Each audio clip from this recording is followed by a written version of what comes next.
Natalie Brooks Sterling stood before the tall mirror in their master suite, examining the reflection of a woman who felt like a stranger. At 28, her beauty remained undeniable. Golden blonde hair fell in natural waves down her back, and her blue eyes once sparkled with dreams and ambition. Now those same eyes held a quiet sadness that no amount of expensive makeup could hide. The invitation to the Sterling Foundation Gala rested on her dresser, printed on cream paper with elegant gold script. 4 years of marriage had brought her to countless events just like this one.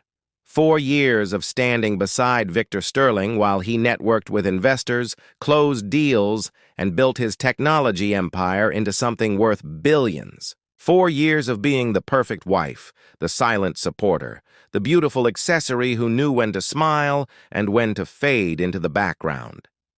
Natalie remembered the woman she used to be before becoming Mrs. Sterling. She had been a photographer, with a growing reputation for capturing raw human emotion in her portraits. Her work had been featured in galleries across the city. She had passion, purpose, and a fire in her soul that burned bright.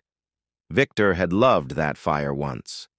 He had pursued her relentlessly, showing up at her exhibitions, sending flowers to her studio, promising her that he would never try to dim her light. But promises made in the heat of new love often faded when faced with the cold reality of ambition and success. The decision that changed.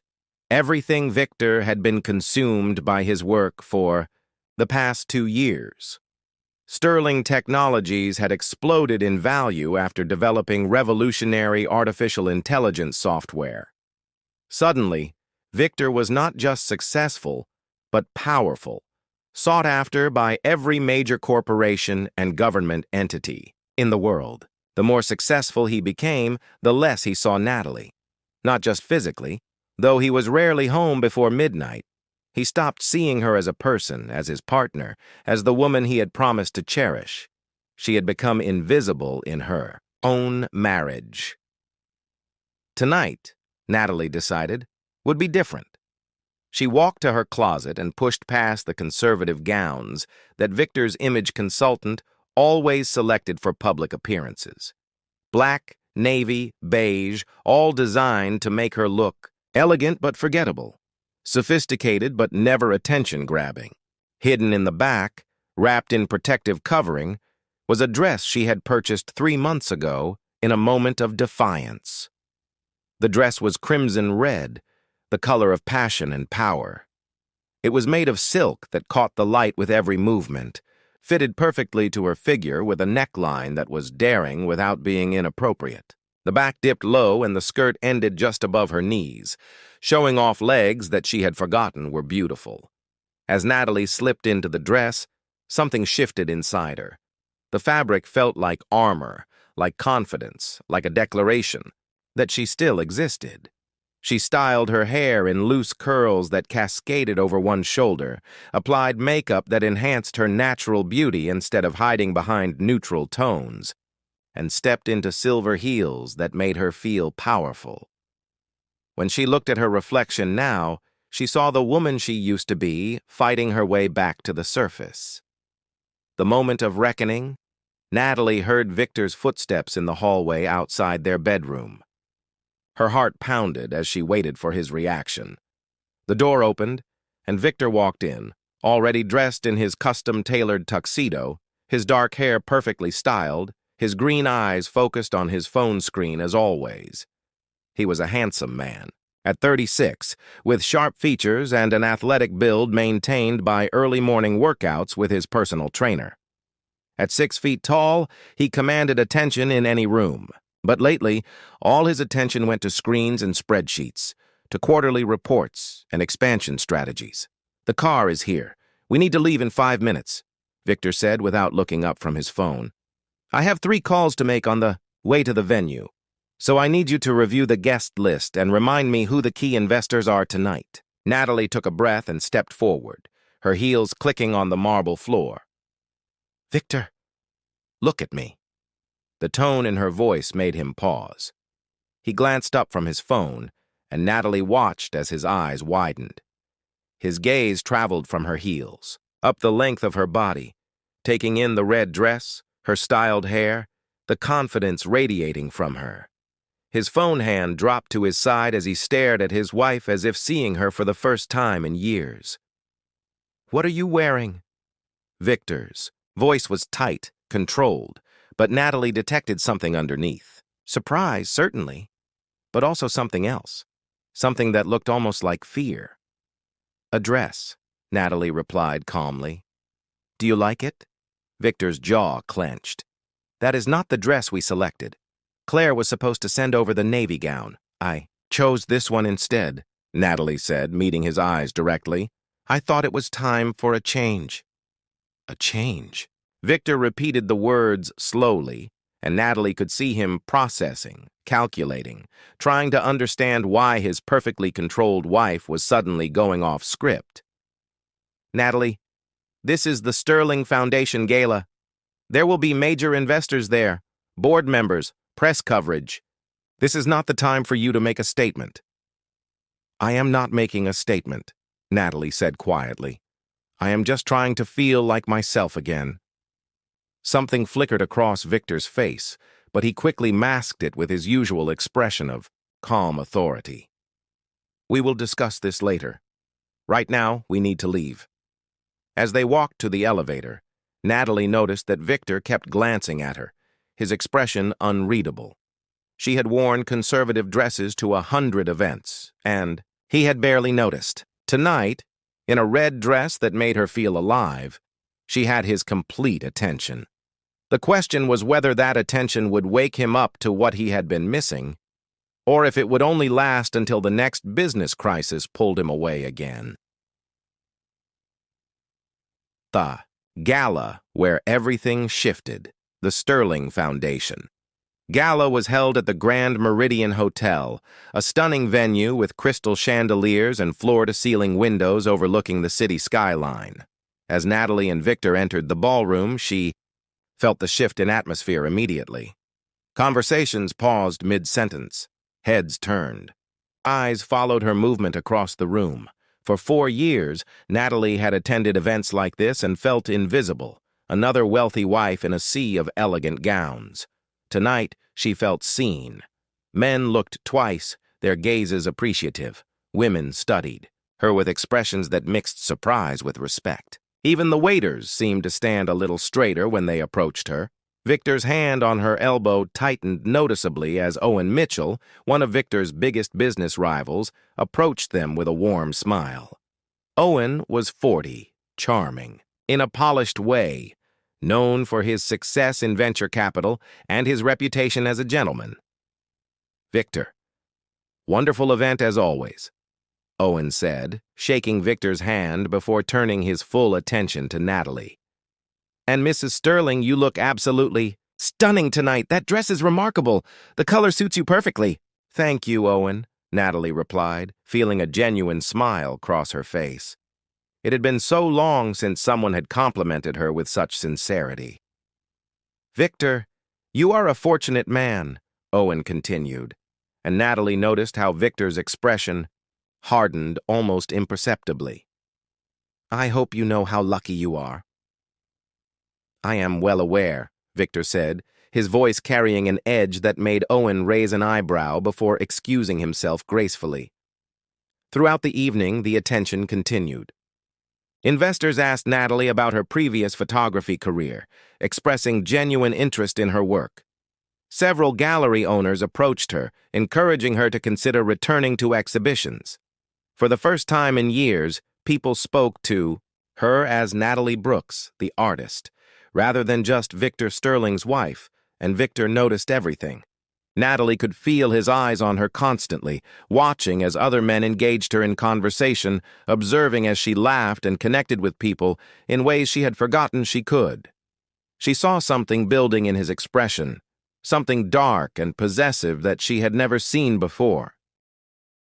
Victor Sterling had built his empire on control. He controlled boardrooms, controlled negotiations, controlled every aspect of his business with precision and strategy. But standing in the Grand Meridian ballroom, watching his wife laugh at something.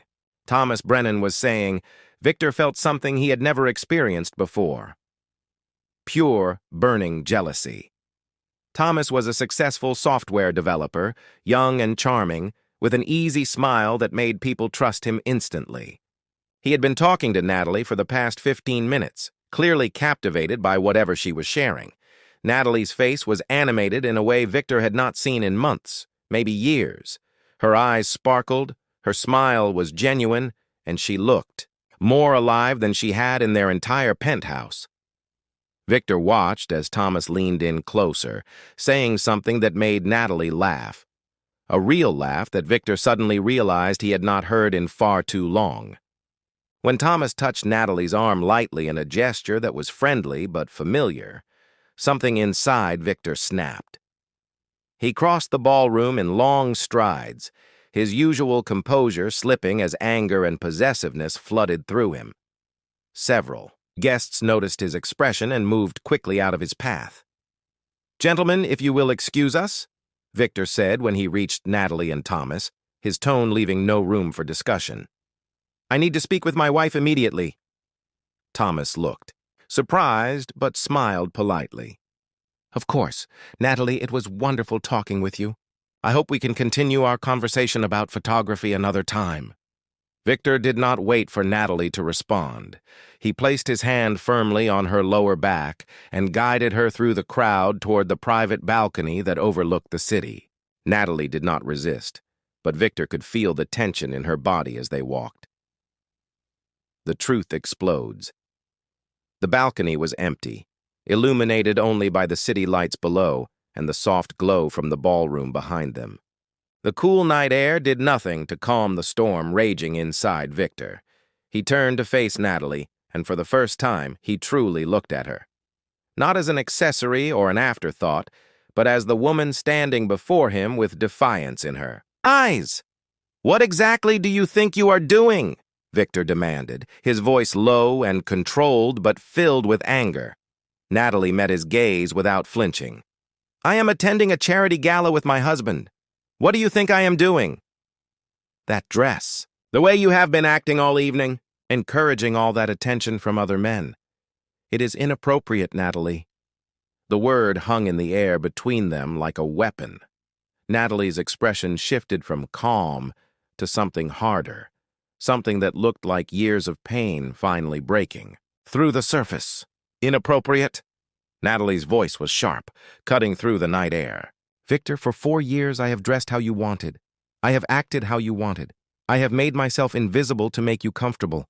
Tonight I wore a dress that makes me feel beautiful, and suddenly I am inappropriate?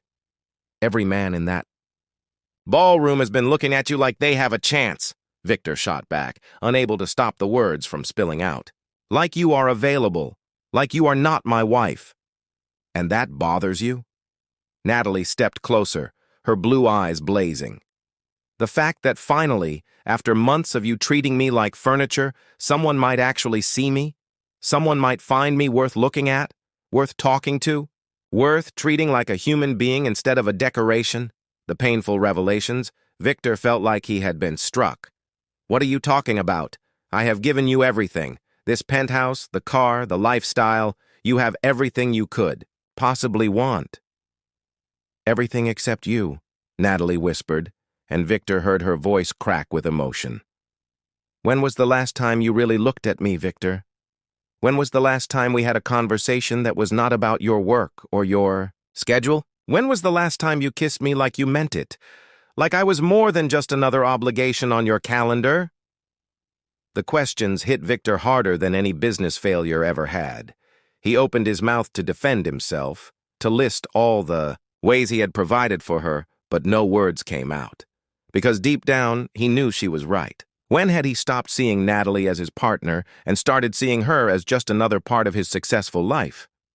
"I have been building our future," Victor said weakly, knowing even as he spoke that the words were hollow. "Our future?" Natalie shook her head, tears beginning to stream down her face. "Victor, you have been building your empire. I have not been part of your plans for a very long time. I am just the wife you bring out for events like this, The one who is supposed to smile and stay quiet and never demand anything for herself. Victor felt panic rising in his chest, an unfamiliar sensation for a man who prided himself on always being in control. "That is not fair, Natalie." "Fair?" Natalie laughed, but there was no humor in the sound. "Can you tell me my favorite book right now? The one I have been reading for the past 3 weeks?" Victor remained silent. "Can you tell me what I have been doing with my days? What I dream about? What makes me sad anymore?" The silence was crushing. Victor realized with horrible clarity that he could not answer a single question about the woman he had married. Somewhere in his pursuit of success, he had stopped paying attention to the person who had believed in him from the beginning. The devastating confession. "I celebrated our 4th anniversary alone 2 months ago," Natalie said softly, wiping tears from her cheeks. "I cooked your favorite meal, wore the dress from our wedding reception, and waited for you until midnight. You came home at 2 in the morning, ate standing up while reading emails, and fell asleep in your office. You never even noticed the candles I had lit, the table I had set, the gift I had wrapped for you. Natalie, I was closing the Tokyo deal. I just lost track of time." "You always lose track of time," she said, her voice breaking completely now. "Of dates, of promises, of me. Tonight, when you saw other men noticing me, you suddenly remembered I existed. But Victor, jealousy is not love. Control is not love. I do not want a husband who only sees me when he is afraid of losing his possession." Victor felt his world tilting. "What are you saying?" "I am saying I have been drowning in our marriage, and you have been too busy to notice." Natalie wrapped her arms around herself, suddenly looking small and vulnerable despite the powerful red dress. "I love you, Victor. I never stopped loving you.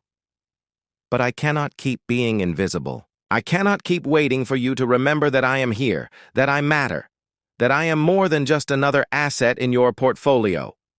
The impossible choice Victor's phone began buzzing insistently in his pocket. He pulled it out and saw Richard Webb's name flashing across the screen, along with 6 missed calls. Richard was his business partner, the man who had helped him build Sterling Technologies from the ground up.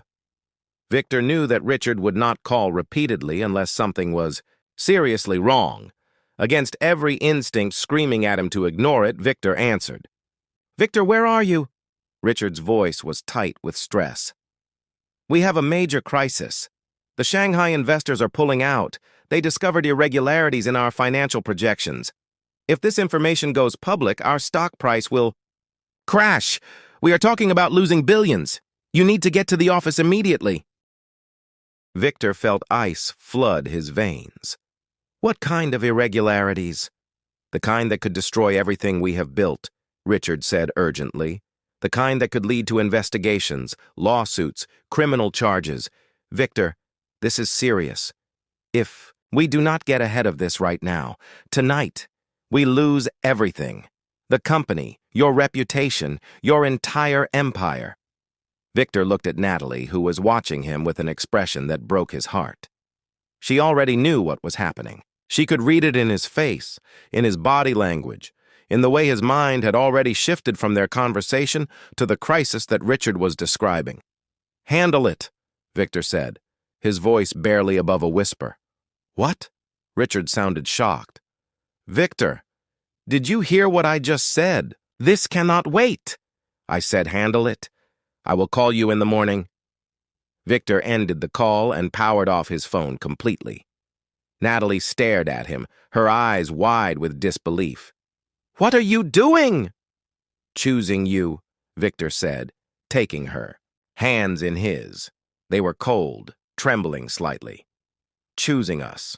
Whatever crisis Richard thinks exists, it can wait. You are my priority now. You have always been my priority. I was just too blind to see it." The hidden truth tears streamed down Natalie's face now, but Victor could not tell if they were tears of hope or despair. "Victor, there is something I need to tell you. Something I should have told you weeks ago." Victor felt his heart pounding. "What is it?" Natalie took a shaky breath, and when she spoke, her voice was barely audible over the sounds of the city below. "I am pregnant. 10 weeks along. I found out a month ago, and I've been trying to figure out how to tell you, or if I even should tell you, because I do not know if you want to be a father when you can barely be a husband." The world stopped, spinning. Victor felt every muscle in his body freeze as he processed the words. Pregnant. They were going to have a baby. A child conceived during one of the rare nights when he had actually been present, when they had connected in the darkness and pretended everything was fine between them. "You are certain?" Victor's voice cracked. "I have seen 3 doctors. They all confirmed it. I wanted to be sure before I told you." Natalie pulled her hands away from his. "I know the timing is terrible. Our marriage is falling apart, and now there is a baby coming into all this mess. I understand if you need time to process this, if you need to figure out what you want." Victor reached for her again, pulling her close despite her resistance. "What I want is you. What I want is our family. What I want is a chance to fix what I have broken." "Words are easy, Victor," Natalie said against his chest, her voice muffled. "You have made promises before. How do I know this time will be different?" Victor held his wife, feeling her tears soak through his tuxedo shirt, and made a silent vow. He would prove to her that this time was different. He would show her that she and their child were worth more than any empire, any success, any amount of money or power. The question was whether he had realized it in time, or if he had already. Lost the woman he loved while chasing things that suddenly felt meaningless. Victor woke at dawn in the guest room where Natalie had insisted he sleep. She needed space, time to process everything that had happened at the gala. He had not slept at all, spending the entire night staring at the ceiling, replaying 4 years of failures and missed moments. His phone sat on the nightstand, still powered off from the night before. Victor knew that when he turned it on, there would be dozens of urgent messages from Richard, from board members, from investors. His empire was likely crumbling while he lay here in silence. But for the first time in years, Victor realized he did not care about the empire if it meant losing Natalie and their unborn child. He found Natalie in the kitchen, pale and exhausted, making tea with shaking hands. Morning sickness, Victor realized, with a sharp pang of guilt. How many mornings had she faced this alone while he was already at the office before sunrise? "We need to talk," Victor said quietly, not wanting to startle her. Natalie did not look at him. "Not now, Victor. I have a doctor appointment this morning, a checkup for the baby." "I am coming with you," Victor said immediately. "You have your company crisis to deal with. Richard has probably called 100 times by now." Natalie's voice was flat, emotionless. "Let him call. I am coming with you to the appointment." Victor moved closer but did not touch her. "Please, Natalie. Let me start showing you that things will be different." The surprise in her eyes hurt, worse than anger would have. Had he really become so predictable that choosing her over work was shocking? The doctor's visit, Dr. Patricia Wells, was a kind woman in her 50s who had been Natalie's physician for years. She smiled warmly when they entered her office, though Victor noticed her glance at Natalie with what looked like concerned sympathy. "It is good to see you both here," Dr. Wells said, gesturing for them to sit. "Natalie, how have you been feeling? Any changes since your last visit?" "Tired. Nauseous most mornings." "Trouble sleeping," Natalie listed quietly. Dr. Wells nodded, making notes. "That is normal for the first trimester. However, I am concerned about your stress levels. The blood work shows elevated cortisol, which can affect both you and the baby. Stress during pregnancy can lead to complications. It is crucial that you take care of your emotional health, not just your physical health." Victor felt guilt crash over him like a wave. He was the source of Natalie's stress. His neglect, his absence, his focus on everything except the woman who needed him most. "What can we do?" Victor asked, his voice rough with emotion. Dr. Wells looked at him directly. "Mr. Sterling, pregnancy is a partnership.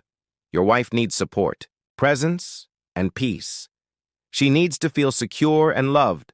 Whatever is causing stress in her life needs to be addressed, or we risk complications for both mother and baby." The words hit Victor like a physical blow. His choices were not just hurting Natalie anymore. They were endangering their child. The decision that changed everything. When they returned home, Richard was waiting in their lobby, his face gray with exhaustion and stress. "Victor, thank God. We need to talk immediately. The situation is worse than I thought. The board is calling for an emergency meeting. The investors are demanding answers. If you do not handle this today, we lose everything." Victor looked at Richard, then at Natalie. She stood quietly beside him, her hand unconsciously resting on her still flat stomach, her expression resigned. She expected him to choose the crisis, to leave her again, because that was what he always did. "Richard, I am stepping down," Victor said calmly. Both Richard and Natalie stared at him in shock. "What?" Richard's voice rose. "Victor, you cannot be serious. This is your company. You built this from nothing." "And I destroyed my marriage while doing it," Victor replied. "You are brilliant, Richard. You can handle the Shanghai investors. You can manage the board. What you cannot do is be a husband to my wife or a father to my child. Those are jobs only I can do, and I have been failing at them for far too long. Victor, if you walk away now, you will lose billions. Your reputation will be destroyed. Everything we worked for will be gone." Richard looked desperate. "Then let it be gone," Victor said quietly. "I would rather lose every dollar and start over than lose Natalie. Money can be made again. Empires can be rebuilt. But if I lose my family, I lose everything that actually matters." Natalie's eyes filled with tears, but she said nothing. Victor knew that words meant nothing anymore. Only actions would prove whether he had truly changed. The next 3 months were the hardest of Victor's life. He stepped down as CEO of Sterling Technologies, taking a position as a silent partner with no operational duties. Richard took over as acting CEO and somehow managed to navigate the Shanghai crisis. The company survived, though its value dropped significantly. Victor did not care. He spent his days learning to be present. He attended every doctor appointment with Natalie, asking questions and taking notes. He learned about fetal development, about nutrition during pregnancy, about the fears and hopes Natalie had been carrying alone for months. But presence was not enough to heal the wounds he had created. Natalie remained distant, polite, but guarded. She allowed Victor to be involved in the pregnancy, but she kept her heart protected. Trust, Victor learned, was much harder to rebuild than wealth. "Talk to me," Victor pleaded one evening as they sat on their balcony. Natalie was 5 months pregnant now, her belly beginning to show. "Tell me what you need from me." "I need time," Natalie said softly. "Victor, you have been absent for years. You cannot fix that in 3 months. I want to believe you have changed. I want to trust that you will not disappear again the moment your company needs you. But wanting and believing are different things." Proving love. Through actions, Victor began documenting his transformation in a journal. Every day, he wrote down the moments he chose Natalie over work, the conversations they had, the small ways he tried to show her she mattered. He cooked breakfast for her every morning. He held her hair when morning sickness struck. He read pregnancy books and asked questions that showed he was invested in their future. When Natalie mentioned missing her photography, Victor converted one of their spare rooms into a studio. He found her old cameras, cleaned and serviced them, and encouraged her to start creating again.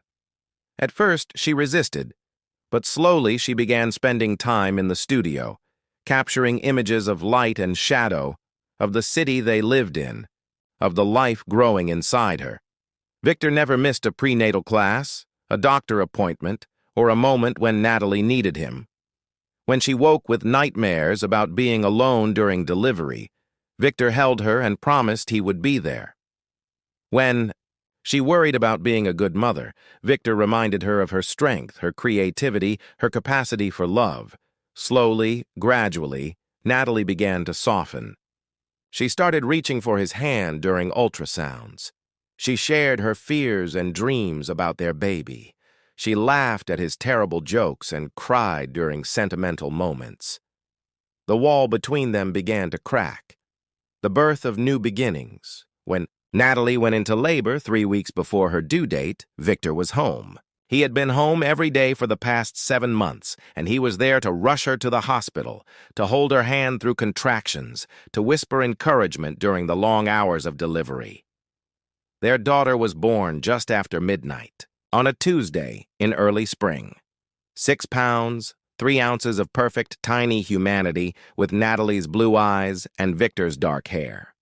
When the nurse placed the baby in Natalie's arms, Victor saw his wife transform. The exhaustion, the pain, the months of doubt all faded as she looked at their daughter with pure, overwhelming love. "She is perfect," Natalie whispered, tears streaming down her face. Victor leaned down, wrapping his arms around both his wife and his daughter. "You are both perfect. You are my entire world." "What should we name her?" Natalie asked, looking up at him with eyes that finally held trust again. "Hope," Victor said without hesitation, "because she represents the hope of who we can become, the hope that love is stronger than mistakes, the hope that we can build something real together." Natalie smiled, and Victor saw forgiveness in that. Smile, not forgetting, because the pain of those years would always be part of their story. But forgiveness, acceptance, and the willingness to move forward together. The marriage. Reborn. 3 years later, Victor stood in Natalie's photography exhibition, watching strangers admire her work. She had returned to her art after Hope was born, and her photographs now captured raw emotion in ways that made people stop and stare. Critics called her brilliant. Victor called her his hero. Hope toddled through the gallery in a blue dress, her dark curls bouncing as she pointed at her mother's photographs. "Mama," she said proudly to anyone who would listen. "My mama." Victor picked up his daughter, holding her close as he watched Natalie talk with admirers. She wore a simple green dress, her face radiant with joy and purpose. She caught his eye across the room and smiled, a smile that held everything they had survived and everything they had become. That night, after Hope was asleep and they sat, together on their balcony overlooking the city, Natalie leaned against Victor's shoulder.